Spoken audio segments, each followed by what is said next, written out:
Ok. Pessoal, então, uma boa noite para todos. Então, a partir desse instante, começando a nossa reunião pública da noite de hoje, do Centro Espírita Semente de Luz. Tá? Lembrando que as nossas reuniões, além de estar aqui no Meet, também está sendo gravada e disponibilizada no YouTube. Então, uma boa noite, que Jesus nos abençoe e esteja conosco nesse ambiente de paz e harmonia.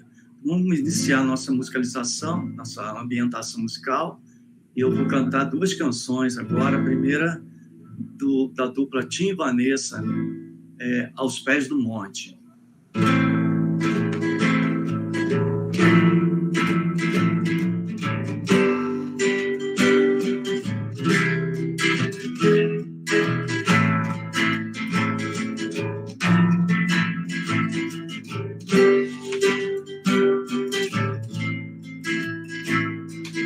Um sentimento me ronda, não sei dizer, tudo é novo pra mim. Meu coração se renova, sinto a esperança invadir meu ser. Quero ser manso, ser limpo, ser justo e pobre de espírito. Tua palavra me sonda, me conta do reino que espera por mim. Eu te ofereço meu pranto, as dores da alma que quer nascer. Eu ouvi tua voz, eu falar, me encanto e seguir caminhar, quis saber pra onde ir. Eis-me aqui, minha dor serenou. Eu ouvi tua voz, teu falar, me encanto, quis seguir, caminhar, quis saber pra onde vou. Eis-me aqui, minha dor sereno.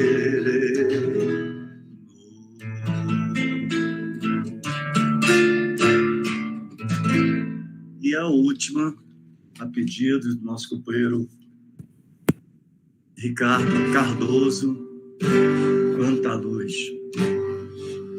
Quanta luz neste ambiente, descendo sobre nós, vibrando em nossa mente.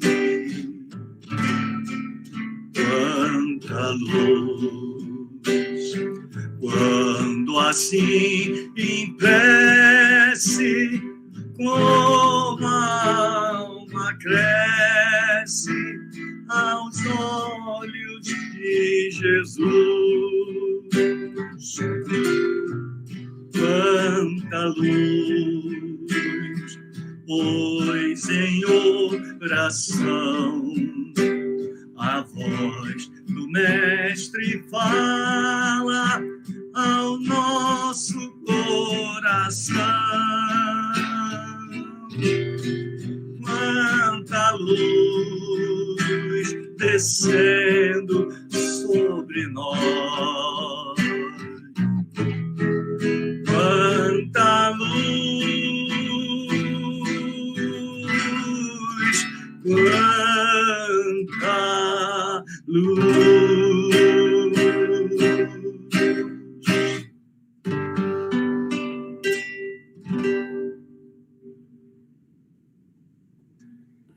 Bom, meus irmãos, boa noite a todos, sejam todos bem-vindos, mais esse encontro, mais quarta-feira. Hoje a lição, como sempre, aqui do Pão Nosso, caiu na lição 69, que se fala hoje. Antes, exortai-vos uns aos outros, todos os dias, durante o tempo que se chama hoje, para que nenhum de vós se endureça pelo engano do pecado. Aí nós vamos encontrar em Paulo aos Hebreus, capítulo 3, versículo 13. O conselho da exortação recíproca, diária, indicado pelo apóstolo, requisita bastante reflexão para que se não estabeleça guarida a certas dúvidas.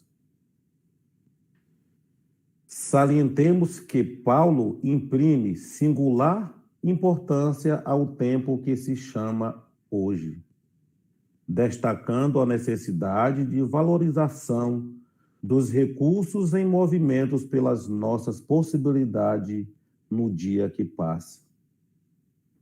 Acreditam muitos que para aconselharem os irmãos necessitam falar sempre, transformando-se em discutidores costumazes. Importa reconhecer, porém, que uma advertência, quando se constitui somente de palavras, deixa invariáveis vazio após sua passagem, qual ocorre no plano das organizações físicas. Edificações espiritual, algumas se levantará sem bases. O exortai-vos uns aos outros representa um apelo mais importante que o simples chamamento aos duelos verbais. Convites e conselhos transparecem com mais força do exemplo de cada um. Todo aquele que vive na prática real dos princípios nobres a que se devotou no mundo, que cumpre zelosamente os deveres contraídos e que demonstre o bem sinceramente, está exortando os irmãos em humanidade ao caminho de elevação. É para esse gênero de testemunho diário que o convertido de Damasco nos convoca. Somente por intermédio desses constantes exercícios de melhoria própria, liberta-se-á o homem de enganos fatais. Não te endureças, pois, na estrada que o Senhor te levou a trilhar, em favor de teu resgate, aprimoramento e satisfação. Recorda a importância do tempo que se chama hoje.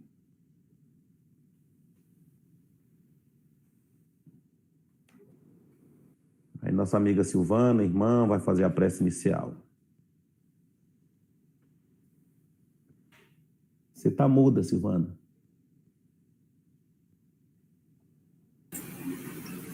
Obrigada. Vamos, neste momento, elevar os nossos sentimentos ao mais alto e agradecer a Deus, nosso Pai de amor e de bondade, pela oportunidade que temos de estarmos aqui reunidos fraternalmente, a fim de aprendermos um pouco mais desta doutrina abençoada que nos dá a responsabilidade que temos em relação a nós, ao nosso próximo e ao mundo em que vivemos. Te pedimos que possamos aproveitar ao máximo a palestra que será ministrada, que o nosso palestrante seja abençoado pela luz divina, para que seja inspirado pela espiritualidade amiga, a fim de nos trazer a melhor mensagem para cada coração. Te agradecemos por isso, por essa casa bendita que é o CESEL, que ela possa continuar espalhando luz e disseminando conhecimento, e que possamos estar todos sempre aqui reunidos. Obrigada por tudo, ó Pai querido. Fica conosco hoje e sempre. Que assim seja. Assim seja.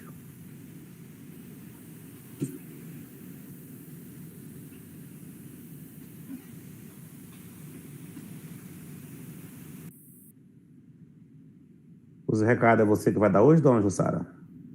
Eu acho que não. A Sandrinha pediu para não. Mas eu não tenho, eu não sei quem é esse aqui. Eu não tenho a informação, Tadeu. Ah, tá. Sandrinha?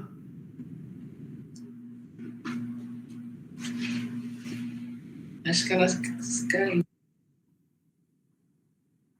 Ela falou que estava com a internet ruim, né? Gente, boa noite.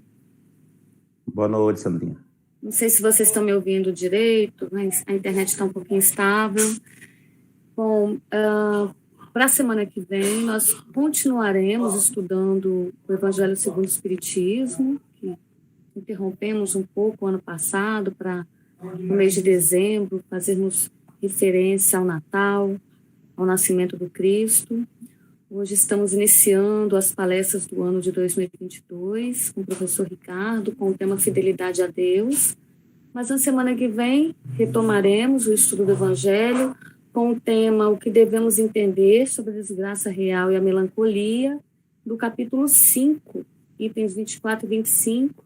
E o palestrante será o amigo da casa também, Ailton Gonçalves, do GECAM.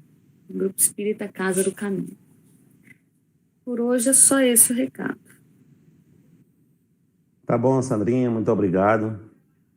Bom, minha gente, agradeço a presença de todos aí nesse primeiro, né, encontro aí nas quarta-feiras da nossa palestra pública do ano de 2022.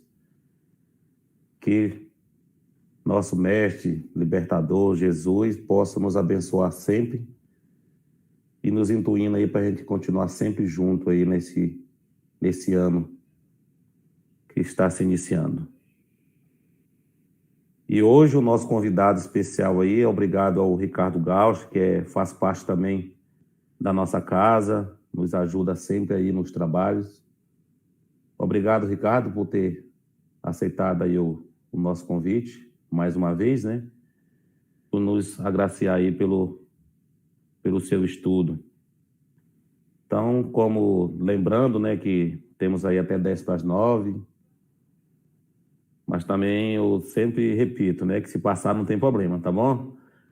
Grande amigo, irmão de todos nós aqui, fica à vontade.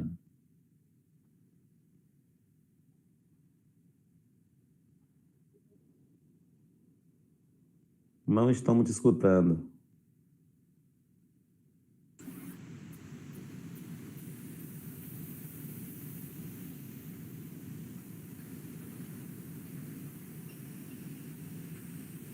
Nada.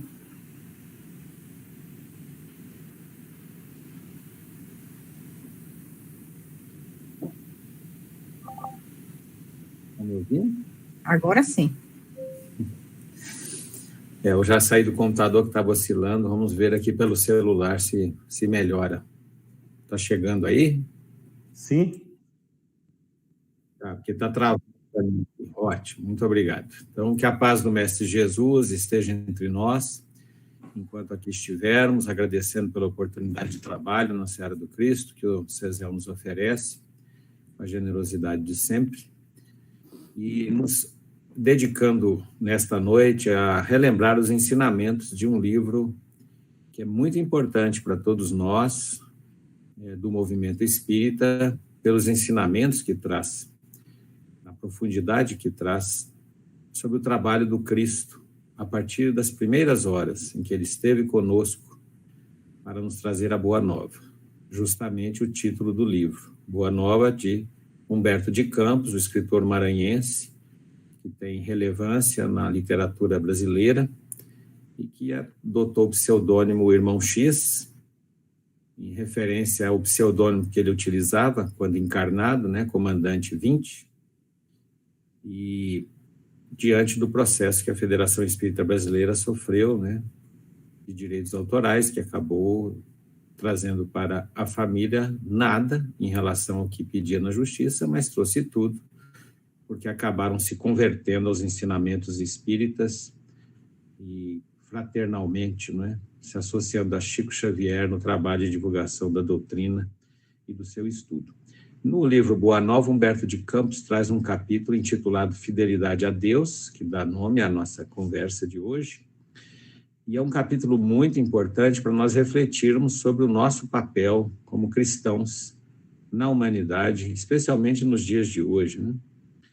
E é curioso que este capítulo se inicia com um incômodo decorrente da incompreensão, né, dos discípulos da primeira hora, mas não somos da primeira hora, né, somos da última hora, de Jesus, que se incomodavam com a situação, né, das primeiras palavras de Jesus enfatizarem reiteradamente os trabalhos ingentes que a edificação do reino de Deus exigiria de todos.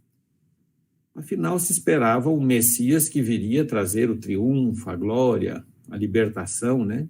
Especialmente do povo judeu, que é um povo escravo, inclusive, no Império Romano. Então, por que a Boa Nova reclamaria tantos sacrifícios como Jesus estava apontando, se estava se cumprindo uma profecia, o Messias prometido estava chegando? Então havia esse incômodo. Jesus sabia disso, não porque eles expressassem, mas porque Jesus sabia de tudo, como sabe de tudo sobre nós, o que sentimos, o que pensamos, o que desejamos. E certa feita, após as suas palavras, né, aos discípulos, ele se reuniu com os seus mais próximos, apóstolos, alguns discípulos bem mais próximos, e criou uma situação exatamente para que eles externassem esse incômodo, esse desconforto, né, em relação a essa incompreensão. E após ele ouvir, né, as confidências simples e sinceras desses discípulos, seus companheiros ali diletos que estavam ao seu redor, pouco mais tarde da noite, após a sua preleção do dia, ele se dirigiu a eles, trazendo ensinamentos para nós profundamente importantes para a nossa reflexão e para o nosso crescimento espiritual. Disse Jesus na pena de Humberto de Campos: na causa de Deus, a fidelidade deve ser uma das primeiras virtudes. Veja, a fidelidade é esperada exatamente daquele que está associado a um empreendimento, a um esforço, não é? A um sentimento compartilhado. E Jesus nos lembra, né, que a dedicação de Deus em relação a nós é desde antes da nossa própria existência, né? Porque ele já nos amava antes de nos criar como simples e ignorantes espíritos, na passagem, né, de princípio inteligente para individualidades, do conforme é narrado, inclusive, na própria Bíblia, né, em Gênesis. E ele faz a seguinte pergunta aos espíritos: e acaso poderemos desdenhar a possibilidade dessa retribuição, né, em relação a tudo que recebemos do Pai, né, do Pai maior? Não seria repudiarmos o título de filhos amorosos, o fato de nos deixarmos absorver no afastamento, favorecendo a negação? Como os discípulos o escutassem atentos, continua Humberto de Campos, bebendo-lhe os ensinos, o mestre acrescentou: tudo na vida tem o preço que lhe corresponde. Se vacilais receosos ante as bênçãos do sacrifício e as alegrias do trabalho, meditai nos tributos que a fidelidade ao mundo exige. Então ele faz um contraponto. Vocês estão incomodados com os sacrifícios que estão sendo apresentados inerentemente à construção do reino de Deus, que não é deste mundo, e que se espera de todos aqueles que pretendem me seguir como enviado do Pai Celestial. Mas o mundo também não exige uma certa fidelidade? O prazer não costuma cobrar do homem um imposto alto e doloroso? Se nós formos na onda, né, dos valores, às vezes tão enfatizados, pregados nas redes sociais, né, nos nossos contatos sociais, a gente acaba pagando um preço também. Quanto pagarão em flagelações íntimas o vaidoso e o avarento? Qual o preço que o mundo reclama ao gozador e ao mentiroso? Ao clarão alvacento da lua, como pai bondoso rodeado de seus filhinhos, Jesus reconheceu que os discípulos, diante de suas cariciosas perguntas, haviam transformado a atitude mental como que iluminados por súbito clarão. Timidamente, Tiago, o filho de Alfeu, contou a história de um amigo que arruinara a saúde por excessos nos prazeres condenáveis, os prazeres que estão aí na larga porta da perdição, nos convidando, né? Seja no campo das drogas, seja no campo do sexo desvirtuado, da ociosidade improdutiva, do descaso com as necessidades do próximo, né? E, obviamente, que isso tem um preço, e a saúde física acaba pagando este preço, né? Por isso, Kardec separa um trecho em O Evangelho segundo o Espiritismo bem específico e dedicado a isso, em cuidar do corpo e do espírito. Tadeu, que inclusive está presente aqui hoje, nos brindando com a sua presença em nome de Jesus, falou de um conhecido que, depois de ganhar grande fortuna, se havia tornado avarento e mesquinho, a ponto de privar-se do necessário para multiplicar o número de suas moedas, acabando assassinado pelos ladrões.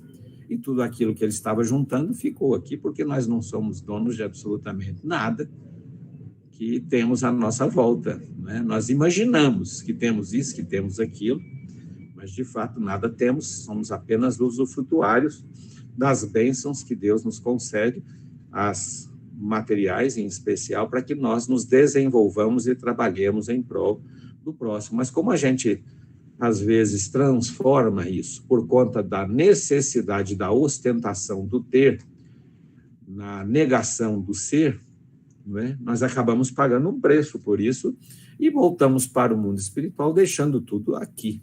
Então, não adianta de nada nos associarmos de maneira dependente ao que se chama de material.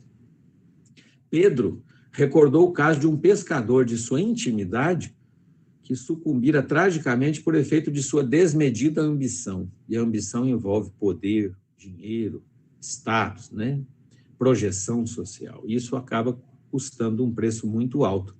Ou seja, há também um sacrifício inerente às exigências que o mundo equivocado e desespiritualizado, materializado por ideias absolutamente distantes do reino de Deus, cobra de todos aqueles que cedem a essa pressão, a essa tentação. Jesus, depois de ouvi-los satisfeito, perguntou: não achais enorme o tributo que o mundo exige dos que se apegam a seus gozos e riquezas? Se o mundo pede tanto, por que não poderia Deus pedir-nos lealdade ao coração? Veja o que Jesus está pedindo. Algo material, ele está pedindo apenas lealdade. Uma lealdade que todo cristão demonstra, né, em relação ao que recebe na boa nova do Cristo. Trabalhamos agora pela instituição divina do seu reino na terra, mas desde quando estará o Pai trabalhando por nós? Lembremos que Jesus também disse, e isso é registrado pelos evangelistas: meu Pai trabalha até hoje e eu trabalho também. Ou seja, o reino de Deus exige trabalho, e o trabalho é incessante, não é? E desde quando o Pai trabalha por nós? Desde antes de nós sermos por ele criados, inclusive. Não é? Assim como os pais no mundo físico trabalham antes que seus filhos nasçam por eles, e tudo fazem para que eles sejam felizes. Havia essa dúvida no ar, né, diante desses questionamentos, né? E enquanto os companheiros meditavam no que Jesus havia dito, Tiago se lhe dirigiu nestes termos: Mestre, tem um amigo de Corazim que vos ouviu a palavra santificante e desejava seguir-vos. Porém, asseverou-me que o reino pregado pela vossa bondade está cheio de numerosos obstáculos, acrescentando que Deus deve mostrar-se a nós outros somente na vitória e na ventura. Devo confessar que hesitei ante as suas observações, mas agora, esclarecido pelos vossos ensinamentos, melhor vos compreendo e afirmo-vos que nunca esquecerei minha fidelidade ao reino. A voz do apóstolo, na sua confissão espontânea, se revelava tocada de entusiasmo doce e amigo, e o Senhor, aproveitando a hora para a semeadura divina, exclamou bondoso: Tiago, nem todos podem compreender a verdade de uma só vez. Veja, cada um de nós, tanto os que estamos aqui encarnados e desencarnados, quanto os outros bilhões e bilhões que estão aqui neste planeta, encarnados e desencarnados, estamos num ponto diferente da caminhada evolutiva. E esse ponto é caracterizado pela nossa capacidade de compreensão da verdade que nos libertará de acordo com o descrito por João, trazendo para nós as palavras do Cristo: conhecereis a verdade, e a verdade vos libertará. Mas que verdade nós conheceremos? A verdade absoluta? Obviamente que não. A verdade relativa aqui à nossa evolução, a nossa capacidade de compreensão. Precisamos ter ouvidos de ouvir e olhos de ver, segundo o próprio Mestre Jesus. Devemos considerar que o mundo está cheio de crentes que não entendem a proteção do céu, senão nos dias de tranquilidade e de triunfo. Ou seja, o amigo de Tiago lá de Corazim, né, que achava que Deus tinha que se mostrar exatamente na vitória e na ventura, ou seja, só no bem bom, né, para nós, que não teria sentido pensar na presença divina, marcada por sofrimento, sacrifício, renúncia, quer dizer. Então, ele está esclarecendo para nós que nós temos muitos crentes que não entendem o que significa essa proteção divina, senão nos dias de tranquilidade e triunfo, ou seja, quando as coisas apertam, não é? Aí já começam a duvidar: será que Deus existe mesmo? Onde é que você está, Deus, que não me vê aqui sofrendo? Esses questionamentos da ignorância espiritual que nos caracteriza a caminhada ainda. E ele continua dizendo o seguinte, de acordo com Humberto de Campos: nós, porém, que conhecemos a vontade suprema, temos que lhe seguir o roteiro. Então, se a gente já conhece, e olha que nós somos trabalhadores da última hora, nós tivemos todo o tempo do mundo para poder compreender a mensagem do Cristo. Passamos a maior parte desse tempo nem querendo ouvir, que dirá compreender. Agora estamos, nós aqui, na última hora, prestes a termos um mundo de regeneração, próximo degrau da escala evolutiva da Terra, né? Agora que nós estamos buscando, mas nós já conhecemos o suficiente, como nos afirma André Luiz, em Agenda Cristã, Psicografia de Chico Xavier, né? Todo aquele que já tem 2 semanas de conhecimento do Evangelho já sabe tudo que precisa saber para se comportar à altura dessa lealdade ao Pai de todos nós. Não devemos pensar no Deus que concede, mas no Pai que educa. Olha que interessante, Jesus já mostrando para nós que o Pai que educa não é o que concede, que diz sim o tempo todo. Nós demoramos muito a entender isso. E quando é que a gente entende o não dos nossos pais?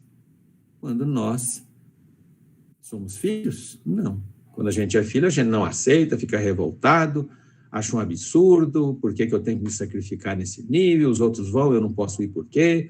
Os outros têm, por que eu não posso ter? Não é? Vocês são muito chatos, os meus amigos, os pais são muito melhores, porque eles não têm esse radicalismo e tal, né? Então a gente não entende quando é filho. Quando é que a gente começa a aprender a ser filho?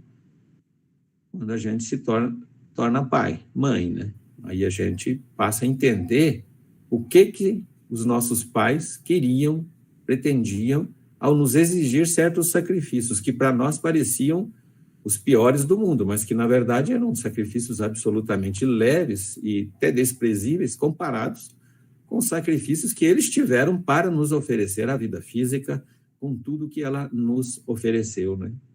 Em todos os sentidos, sem contar a questão dos valores morais, etc, etc.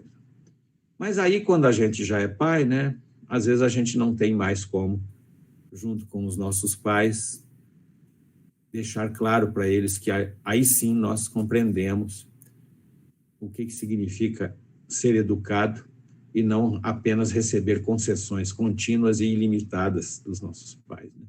Muito pelo contrário. Os nãos foram os que efetivamente nos colocaram no caminho da elevação. Enquanto se houvessem os sims no lugar dos nãos, talvez não estivéssemos nas condições em que nos encontramos, muito, talvez até distantes. Mas às vezes não dá tempo da gente deixar claro para eles isso e reafirmar o nosso amor e gratidão a eles. Mas aí Deus nos concede a bênção de termos os netos. E aí, quando somos netos, temos netos, né? Somos avós ou avós, aí nós temos a oportunidade de começar a compreender o que é ser pai e mãe. Porque quando a gente é pai e mãe, a gente entende o que é ser filho e começa a identificar todas as nossas falhas. Mas aí a gente bate cabeça, porque a gente ainda não sabe bem como é que é ser pai e ser mãe, porque não, quando eles nascem, não vem com manual de instruções, é um problema sério, a gente sofre muito. E eles também, porque na mão da gente, né, especialmente o primeiro ou a primeira, pega a gente completamente sem noção, né, e a gente apanha muito e eles apanham junto. Depois vem o segundo, a gente tenta corrigir e erra pelo outro lado, e depois vem o terceiro, a gente começa a acertar o prumo. Quando chegar lá no 15º, a gente começa talvez a entender. O Ricardo vai nos explicar isso daqui a um tempo. Mas Jesus continua, não no Deus que recompensa, sim no Pai que aperfeiçoa. E isso é uma lição muito importante, né? Quando Jesus nos fala do dar sem esperar retribuição. Não saiba a vossa mão esquerda o que dá a vossa mão direita. Não espere gratidão dos seus filhos, de quem você ajuda. Simplesmente ame e se doe, sem esperar nada, qualquer recompensa, mas buscando aperfeiçoar aquele que recebe, mesmo que ele seja ingrato, para que ele melhore um pouco com o próprio sentimento que nós demonstramos por meio do ato, que às vezes nem é compreendido. Daí se segue que a nossa batalha pela redenção tem de ser perseverante e sem trégua. Veja que Jesus está dizendo, tem de ser. Na língua portuguesa nós temos duas formas, tem que ser e tem de ser. Tem que ser não é obrigatório. Eu tenho que ir lá na casa do Ailton, porque a gente ficou de conversar sobre uma música que ele está fazendo. Quer dizer, eu tenho que ir, mas não tenho uma obrigação. Eu vou porque a gente se gosta e a gente está fazendo lá uma música junto, etc. Agora, quando eu falo, tenho de ir à casa do Ailton, que a gente precisa resolver algumas coisas urgentes do CESEL, que precisam ser definidas, né? Então, aí eu tenho uma obrigação. Então, Jesus fala, tem de ser, ou seja, obrigatoriamente, perseverante e sem trégua. Então, não tem essa de, eu preciso descansar um pouco, né? O descanso justo é justo, mas nós que somos trabalhadores da última hora, estamos em condição de exigir férias remuneradas, nós não estamos nesse nível, né? Nós estamos em outro patamar, nós estamos no patamar de agradecer de não ter falta de oportunidade de trabalhar e de nos reformar intimamente. Nesse ínterim, né, todos os companheiros de apostolado, manifestando o interesse que os estabelecimentos da noite que Jesus estava trazendo lhes causavam, se puseram a perguntar com respeito e carinho. Olha a primeira pergunta, que é muito interessante também para a gente refletir. Mestre, exclamou um deles, não seria melhor fugirmos do mundo para viver na incessante contemplação do reino? Olha que interessante, não é melhor? Sabe que esse negócio está tão complicado, esse mundo é tão distante do que o senhor fala que é o reino, não é melhor a gente se isolar, subir lá num monte, construir uma casinha lá, a gente ficar isolado de tudo? Muitos fizeram isso, inclusive. E Kardec na questão 315 de O Livro dos Espíritos, ele vai perguntar exatamente isso para os espíritos, bem antes de Humberto de Campos escrever aqui em Boa Nova, né, já no século XX, né? 100 anos depois, praticamente, né? Quase. Kardec pergunta aos espíritos sobre essa questão de você se isolar, né? A gente vai lá para cima do morro e se isola de todo mundo e fica só contemplando e convivendo com aqueles que com a gente contemplam.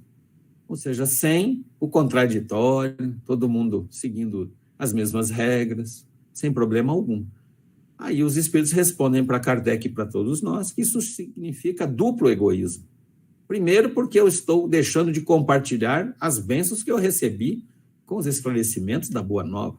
Eu vou dividir com quem se eu estou isolado num lugar completamente distante de qualquer convívio social? E o segundo, porque aí eu não tenho que me preocupar com nada além dos meus próprios interesses.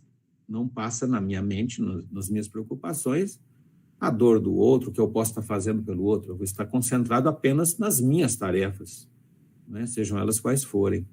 Se nós lembrarmos do exemplo de Célia em 50 anos depois, que é de realmente nos deixar pensativos, né? Até que ponto a gente daria conta de fazer 1% do que Célia fazia em termos de sacrifício e renúncia, né? A gente vai ver que ela vai se isolar, mas não se isolará, ou seja, ela ficará na comunidade em torno daquela igreja de onde ela é afastada, disfarçada de homem, né? E ela se dedica integralmente àquelas crianças, às famílias carentes, que tinham uma miséria danada, e a gente vê um livro que nos faz chorar demais, 50 anos depois, nos mostrando este exemplo, né? E aí, resposta de Jesus: que diríamos do filho que se conservasse em perpétuo repouso junto de seu pai que trabalha sem cessar no labor da grande família? Quer dizer, então, que você está pensando que é bom a gente ficar em casa na rede balançando o dia inteiro e vendo o pai da gente sair de madrugada, trabalhar feito um condenado para a noite trazer o que a gente precisa e a gente contemplando, olha que lindo meu pai trabalhando, né? Que coisa maravilhosa, o que a gente ganharia com isso? Que retribuição estaríamos dando ao nosso pai, se sacrificando até por nós, para a nossa formação, né? Então, de fato, a gente precisa pensar que é, de fato, no contraditório, é confrontando os nossos valores com os valores do mundo, buscando ajudar de todas as formas, até aqueles que não, além de não serem gratos, ainda fazem questão de demonstrar explicitamente a sua ingratidão. Não importa, né? Jesus também não teve ingratidão como recebimento por todo o seu sacrifício por nós, né? Mas de que modo? Aí o Tadeu, né, até saiu da reunião do CESEL aqui, foi lá falar com Jesus, né? Mas de que modo se há de viver como homem e como apóstolo no reino de Deus na face deste mundo? Tadeu ficou incomodado naquele momento, né? O Ailton não atendia, né, o WhatsApp lá para tirar a dúvida, então Tadeu fala direto com Jesus. Em verdade, esclareceu o Messias, ninguém pode servir simultaneamente a dois senhores. Fora absurdo viver ao mesmo tempo para os prazeres condenáveis da terra e para as virtudes sublimes do céu. Ou seja, não tem jeito, não há como servir a Deus e a Mamon. Ou eu entendo que eu preciso modificar a minha vida, sacrificando muitas das coisas que para os outros são essenciais, né? Ou eu vou apenas fingir que sou cristão, fingir uma fidelidade, uma lealdade a Deus que não existe. Porque na hora do vamos ver, né, a questão que pesa vai ser o nosso interesse egoístico. Então, o próprio Tadeu liga para a gente e fala, olha, amanhã nós temos que estar cedinho lá na casa da Dona Maria, que nós vamos fazer um mutirão, que com essa chuva aí arrancou o telhado, então nós vamos lá já conseguimos aí as doações, demos as telhas, pego, pá, e vamos lá fazer um mutirão e construir lá esse telhado novo dela, porque senão vem a nova chuva aí que está toda hora vindo e nós teremos um problema lá, né? Vamos lá proteger. Então, vamos marcar, né, 8 horas lá na porta do CESEL, nós vamos todos lá para cá, Dona Maria. Puxa vida. Ô, Tadeu, eu não vou poder, não, tem um compromisso, você desculpa, compromisso é um churrasco na chácara, né, de um amigo, que vai ser uma maravilha o dia inteiro, só farra e tal, né, e a gente tem que sair 6 horas da manhã, então, poxa, ir lá 8 horas no CESE é um sacrifício enorme, porque 6 horas eu tenho que ir para a farra, né, mas aí é que vem aquilo que Jesus coloca, bom, agora nós temos que ver a larga porta da perdição e a porta estreita da salvação. Vou agradecer as pessoas que vão ter lá o dia que me pareceria maravilhoso para ter um dia realmente, essencialmente, fundamentalmente maravilhoso, que é ver o sorriso da Dona Maria quando vê o telhado pronto e os seus filhos protegidos da chuva, né, com saúde e tendo a possibilidade de, sem medo, passar por aquela tormenta e tal, sabendo que tem pessoas que estarão sempre junto dela, em nome de Jesus, nos momentos de dificuldade. Não há nada mais maravilhoso que isso, né? O discípulo da Boa Nova tem de servir a Deus servindo a sua obra neste mundo. De novo, tem de servir, e não tem que. Tem de, obrigatoriamente. Tem de servir a Deus. Servir a Deus é ser fiel a Deus. Servindo a sua obra neste mundo. E qual é a obra de Deus neste mundo? É a obra que Jesus veio exemplificar, que é a semeadura, né, da Boa Nova nos corações, é a semente de luz, que dá nome a esse trabalho maravilhoso que é desenvolvido na CELUZ, no CESEL, né? Semente de luz no coração. Primeiro no nosso, obviamente, que a gente precisa cuidar dessa semente, mas buscando semear no maior número de corações que a gente conseguir. Ele sabe que se acha a laborar com muito esforço num grande campo, propriedade de seu pai, que o observa com carinho e atenta com amor nos seus trabalhos. Imaginemos que esse campo estivesse cheio de inimigos. Por toda parte, vermes asquerosos, víboras peçonhentas, tratos de terra improdutiva. É certo que as forças destruidoras reclamarão a indiferença e a submissão do Filho de Deus, mas o filho de coração fiel a seu pai se lança ao trabalho com perseverança e boa vontade. Olha, de novo, perseverança sem trégua e boa vontade. Bem-aventurados os seres humanos de boa vontade, porque a eles pertencerá o reino de Deus. Entrará em luta silenciosa com o meio, sofrer-lhe-á os tormentos com heroísmo espiritual. Por amor do reino que traz no coração, plantará uma flor onde haja um espinho. Abrirá uma senda, embora estreita, onde estejam em confusão os parasitos da terra. Cavará pacientemente, buscando as entranhas do solo, para que surja uma gota d'água, onde queime um deserto. Do íntimo desse trabalhador, brotará sempre um cântico de alegria, porque Deus o ama e segue com atenção. Então, veja, um dos filhos de Zebedeu, quando ouviu isso, perguntou: qual a primeira qualidade a cultivar no coração para que nos sintamos plenamente identificados com a grandeza espiritual da tarefa? Olha a resposta de Jesus: acima de todas as coisas, é preciso ser fiel a Deus. É curioso, existe um plástico que a gente vê nos carros por aí, né? Deus é fiel.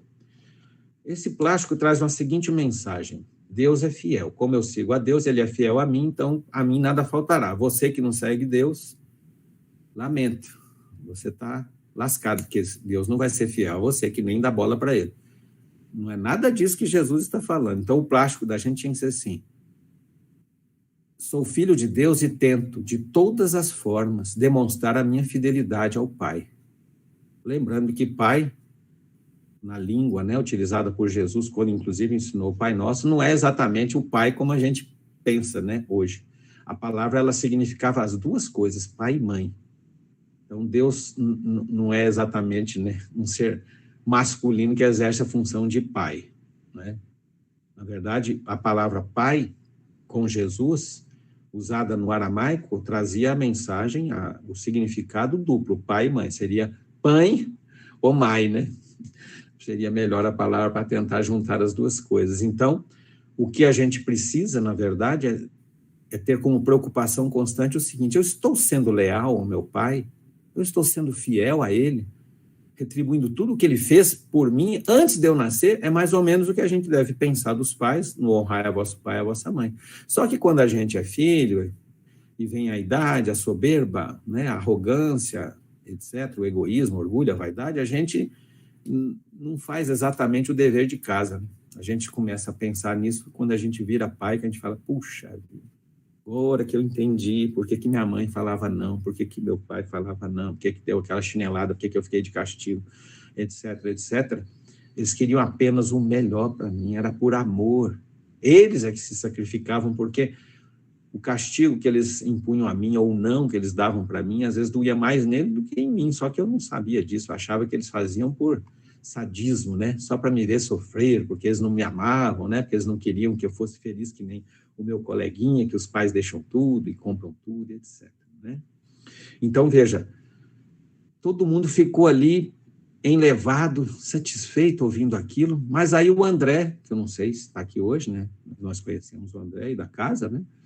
O André perguntou uma coisa que talvez ele tivesse pensado, não teria perguntado, mas que às vezes a gente também pergunta intimamente, né? E a resposta vai ser para todos nós à altura, né? Então, o André inquiriu o seguinte: mestre, nestes últimos dias tenho me sentido doente e receio não poder trabalhar com os demais companheiros.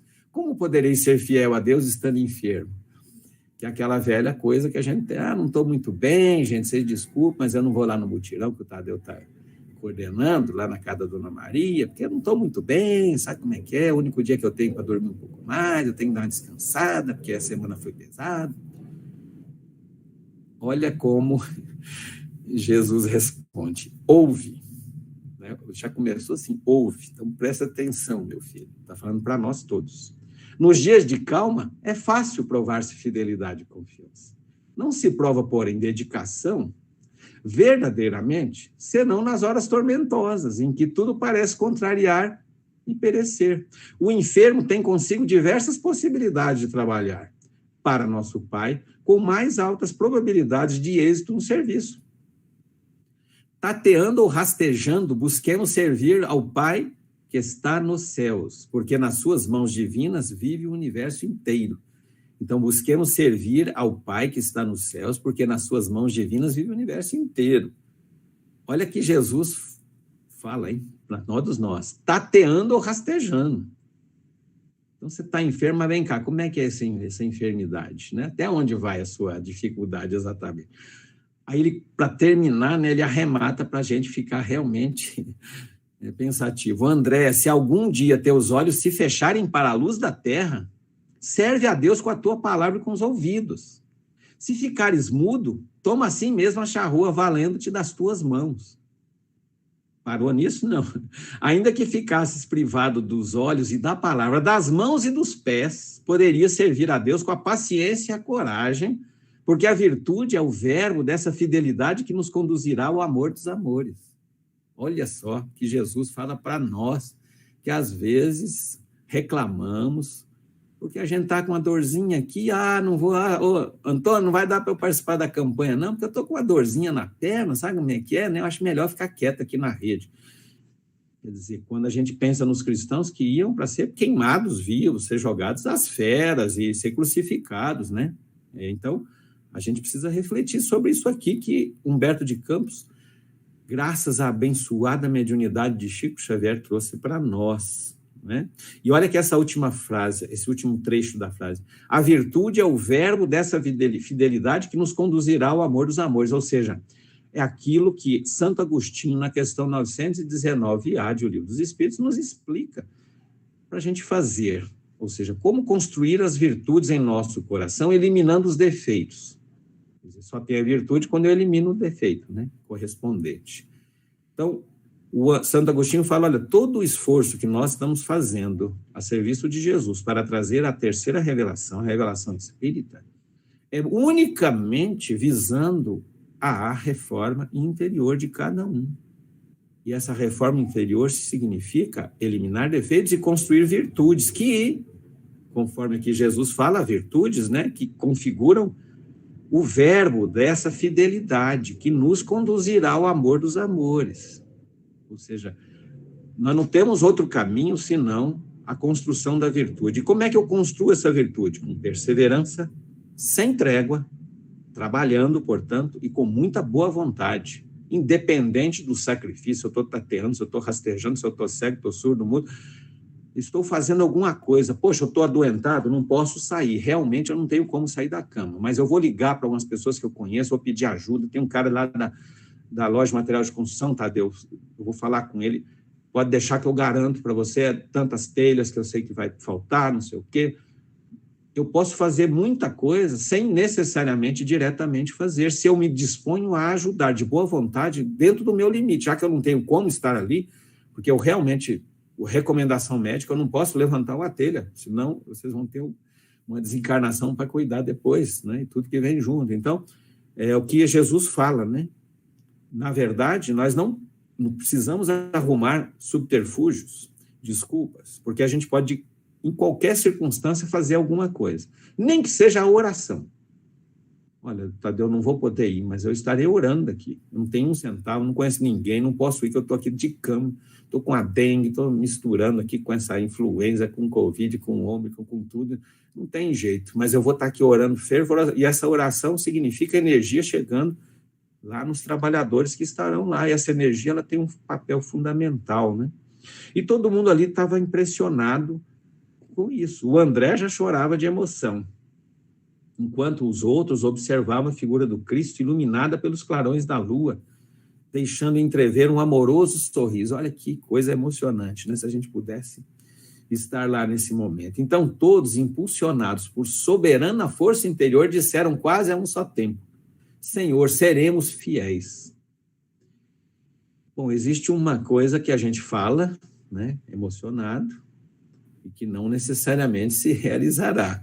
Então, Jesus continuou a sorrir como quem sabia a intensidade da luta a ser travada e conhecia a fragilidade das promessas humanas. Ou seja, a gente vai sempre prometer um pouquinho mais do que a gente dá conta, porque a gente está ali na emoção, né? Um sentimento de tanta gratidão por tudo que nós estamos recebendo. A gente assiste, às vezes, uma palestra que toca o coração, a gente sai da palestra. Não, prometo para mim mesmo que toda vez que o Tadeu me ligar agora, não vou inventar desculpa, não, eu vou estar lá ser o primeiro a chegar. Aí passa uma semana, duas, o Tadeu liga, eu já... Peraí, Tadeu, deixa eu pensar melhor, porque as fragilidades nos afastam, né, dessas promessas, não é simples. Entretanto, olha que bonito, do coração dos apóstolos jamais se apagou a lembrança daquela noite luminosa de Cafarnaum, aureolada pelo ensinamento divino. Humilhados e perseguidos, crucificados na dor e esfolados vivos, souberam ser fiéis, através de todas as vicissitudes da natureza e transformando suas angústias e seus trabalhos num cântico de glorificação, sob a eterna inspiração do Mestre, renovaram a face do mundo. Lembremos dos 500 da Galileia, lembremos daqueles que foram enviados e estão lá descritos no livro Ave Cristo, de Emmanuel. Jesus convocou um pelotão, não de seres limitados como os apóstolos, como nós, mas espíritos lá de alta escola, para virem dar o testemunho supremo do sacrifício. Foram aqueles que foram mortos nos circos, foram queimados, foram esquartejados, foram crucificados, né? E dando para nós o exemplo de viver pela fé, que é o título da mensagem de Emmanuel no livro Caminho, Verdade e Vida, em que ele comenta um trecho de Paulo na sua epístola aos Romanos, capítulo 1, versículo 17, mas o justo viverá pela fé. E Emmanuel esclarece, não é, que não poucos interpretaram erradamente a assertiva, supuseram que viver pela fé seria executar rigorosamente as cerimônias exteriores dos cultos religiosos. A doutrina espírita não tem nenhum culto exterior. O que se espera de nós é o culto interior, é o da reforma interior, né? Continua Emmanuel, pegar só uns trechos por causa do tempo aqui. Nem sempre vemos o bom ritualista aliado ao bom homem. Ou seja, não adianta eu assistir palestra, tomar passe, participar do estudo, né? Ir na campanha, etc., se no fundo eu não me preocupo em construir a virtude no meu coração, que é o verbo da fidelidade a Deus, ou seja, efetivamente fazer o bom combate de que Paulo nos chamou a fazer, ou seja, lutar contra as minhas más tendências. E esse esforço que nos caracteriza como verdadeiros espíritas, escreveu Kardec. Não que a gente vai ser espírita, não é quando a gente ficar perfeito, não. É quando a gente estiver demonstrando um esforço sincero e contínuo de domar as nossas más tendências. Se tem uma coisa que nós temos em grande quantidade, pelo menos eu garanto que eu tenho, né? Eu espero que vocês não tenham a mesma quantidade que eu, que aí já seria desejar muito mal a vocês, más tendências. Quer dizer, quantas más tendências a gente tem que, com elas, lutar todos os dias, né? Porque são séculos e séculos dando as costas para Jesus. Agora, nós somos os trabalhadores da última hora e resolvemos finalmente olhar para Jesus e ver esse olhar magnânimo, esse sorriso maravilhoso que ele dava aos apóstolos, nos chamando, fala, vem, não importa se você resolveu agora, eu te amo do mesmo jeito, estive com você em todos os séculos que você estava aí batendo cabeça, e você vai comigo porque nenhuma ovelha se desgarrará. É necessário, continua Emmanuel, ser criatura de Deus em todas as circunstâncias da existência, ou seja, perseverar sem trégua, de boa vontade, na chuva, no sol, não é? No sofrimento, na dor, na alegria, na felicidade, etc. Né? Paulo de Tarso queria dizer que o justo será sempre fiel, viverá de modo invariável na verdadeira fidelidade ao Pai que está nos céus. Os dias são ridentes e tranquilos, tenhamos boa memória e não desdenhemos a moderação.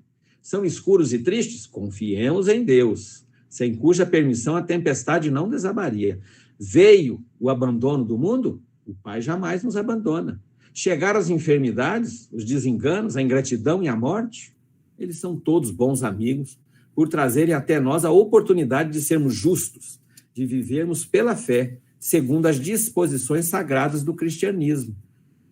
E é isso que Batuíra nos chama a fazer no livro Mais Luz, no capítulo 41, intitulado Continuar e Recomeçar. Vou pegar só pequenos trechos aqui. Sofrer sim, recuar nunca, perseverança sem trégua, aqui se referiu Jesus. Não é? Recomeçar sim, porque Deus também, cada dia, recomeça no mundo os processos de criação e renovação. Nós cometemos erros, fazemos isso continuamente. Isso é motivo para a gente desanimar e achar que a gente não vai dar conta? De jeito nenhum. Deus nunca desistiu de nós, Jesus nunca desistiu de nós, por que nós vamos desistir? E seguir um caminho de uma ociosidade depressiva.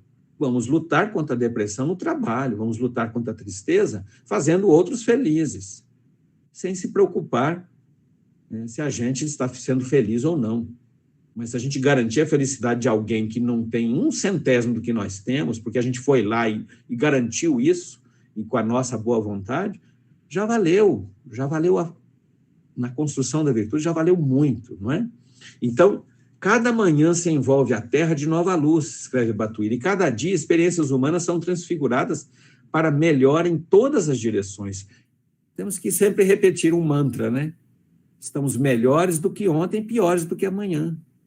Isso é um mantra que a gente precisa repetir para sempre ter essa clareza. Estamos melhores do que ontem e piores do que amanhã. Todo dia. Ou seja, estamos sempre melhorando. A própria semente obscura e anônima é chamada a reconstruir-se na sombra do solo. Não nos faltarão trabalho, cooperação, solidariedade, esperança. Especialmente no CESEL, não nos faltará isso, né? Não faltará nada disso. Então, encerrando também de Batuíra no livro Paz e Renovação, livro de autores diversos, psicografia de Chico Xavier, intitulado Fidelidade, não é? Ele nos ensina isso, belíssimo. Sem dúvida, não nos pede o Senhor votos reluzentes na boca, nem promessas brilhantes. Jesus não necessita nem mesmo das nossas afirmações labiais de fé, nem tampouco de manifestações adorativas. Conta, sim, com a nossa fidelidade, sejam quais forem as circunstâncias. Se o dia resplende o céu azul, tenhamos a coragem de romper com todas as sugestões de conforto próprio, avançando à frente. Vamos lá no mutirão do Tadeu. Tá um sol, o povo está indo lá para a chácara, tem uma maravilha, vai ter churrasco, boca livre, não sei o quê.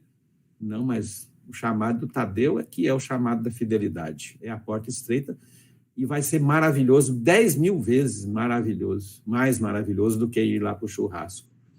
Se a tempestade relampeia no teto do mundo, cultivemos bastante abnegação para sofrer o granizo e o vento, demandando o horizonte que nos cabe atingir. De todos os lados, invariavelmente, chegarão apelos que nos convidam à deserção. Olha só, alarga a porta da perdição, que aqui se referiu Jesus, de todos os lados, invariavelmente, ou seja, não adianta, nós vamos necessariamente estar nessa situação. Chegarão apelos que nos convidam à deserção. Quantos, né, passaram pelo Cézel? Mas o Cézel está aí. E cada dia melhor. Por quê? Porque os perseverantes estão aí. Os que permanecem, confiantes, de boa vontade, fiéis. Perfeitos? De modo algum. O Cézel, se tem uma coisa que a gente sabe, é que ele é constituído de pessoas imperfeitas. E é na imperfeição diversa que nós nos complementamos, com as virtudes diversas que nós temos, por mínimas que sejam, porque elas preenchem as lacunas dos outros. Então, o que um tem de bom já, que os outros não têm, ele traz como complemento. Então, a gente cria a família Cézel para consolidar essa obra que é do Cristo. E ela permanece viva e cada dia melhor exatamente por conta disso. Porque há os perseverantes. Aqueles que vêm, acham tudo muito bonito, se emocionam, trabalham 1, 2, 3 semanas, alguns meses, e somem, e voltam para o mundo. Mas não são eles que vão garantir o Cézel, são os perseverantes, os fiéis. Elogios e injúrias, pedrada e incenso aparecerão de certo, como procurando entorpecer-nos a consciência. No entanto, a cavaleiro de uns e outros, é imperioso recordar o divino mestre na pessoa do próximo, e buscá-lo sem pausa, através do bem incessante. Somos poucos, e olha que o Cézel pode dizer isso com a boca bem cheia, somos poucos. É uma casa que tem poucos, porém faz trabalho que muitas casas, que tem muitos e muitos mais, não conseguem. No entanto, com ele no coração, teremos o suficiente para executar as obrigações com que fomos honrados. Veja que ter trabalho é uma honra para nós. Então, não é o Cézel que precisa do nosso trabalho.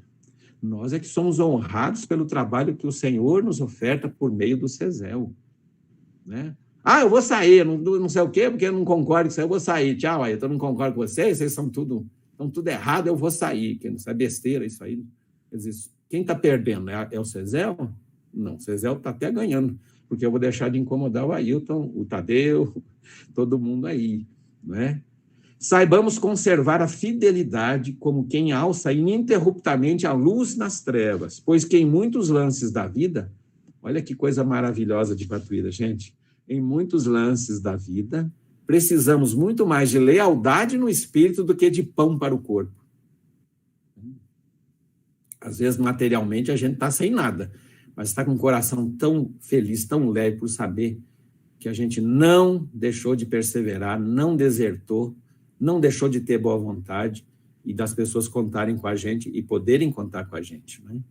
Para que semelhante vitória nos coroe o caminho, tanta vez solitário e espinhoso, o segredo é suportar e o lema é servir.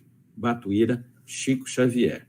Que Jesus nos ilumine e fortaleça para que 2022 seja um ano de muito mais trabalho e muito mais conquistas interiores, para que as virtudes que construirmos gradativamente em nossos corações retratem a nossa gratidão, a nossa fidelidade ao Pai e a Jesus, nosso mestre e amigo. Que assim seja. Valeu, meu amigo Ricardo. Um grande abraço aí. Eu creio, na minha humilde opinião, não teria estudo, palestra, bate-papo, seja da maneira que a gente possa interpretar, melhor para esse começo de ano, né?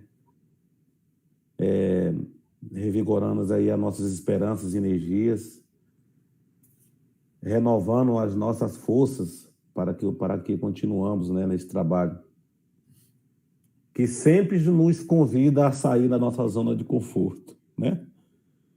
E aí que chama a atenção, de acordo com teus estudos aí de Jesus, que aí é onde que está o verdadeiro propósito, né? Aquilo que nos incomoda, às vezes, saindo das nossas mais tendências, mais inclinações e da zona de conforto da gente, é aí que está a nossa resignação. Felizmente, tem muitos que desistem no meio do caminho, né? Mas, igual fala também aqui no livro Pão Nosso, onde eu li também, que estamos aí para poder tentar resgatar, ajudar, ou até nós mesmos que estamos aí se resgatar, né? Cada dia que passa, melhorando e acabando aí com aquilo que nos atrapalha. Obrigado, viu, amigo?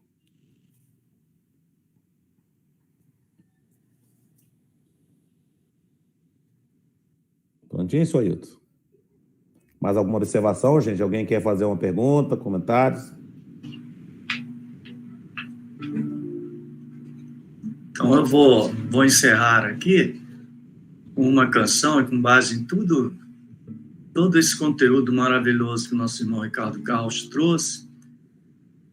E como ele disse, né, que somos trabalhadores da última hora, quantas promessas já fizemos ao Cristo e, né, infelizmente, na hora que somos chamados, nós, às vezes, né, deixamos levar por outros atrativos, mas renovamos as promessas. E essa música aqui é baseada numa prece do livro Obreiro da Vida Eterna, onde o nosso companheiro, né, André Luiz, retrata uma oração tão linda que foi mais uma promessa daqueles do mundo espiritual e daqueles que acreditam, querem ser servos de Jesus, e que é o nosso caso, que a gente se comprometeu com ele, e é assim a canção, Servos Fiéis.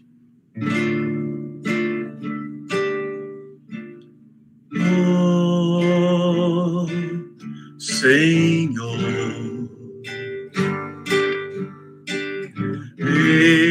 eis-nos aqui, queremos ser seus servos fiéis. Enche-nos as mãos de dádivas benditas, para que repartamos em teu nome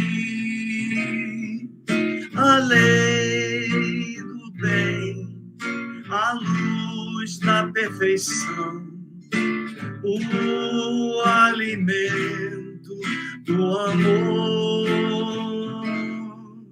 a alegria da paz, a força da fé, a coragem, a esperança. Oh, Senhor, inspiração de nossas vidas, mestre de nossos corações, refúgio de nosso olhar, fazer brilhar os teus lindos lauréis em teus servos fiéis, fazer brilhar os teus lindos lauréis em teus servos fiéis.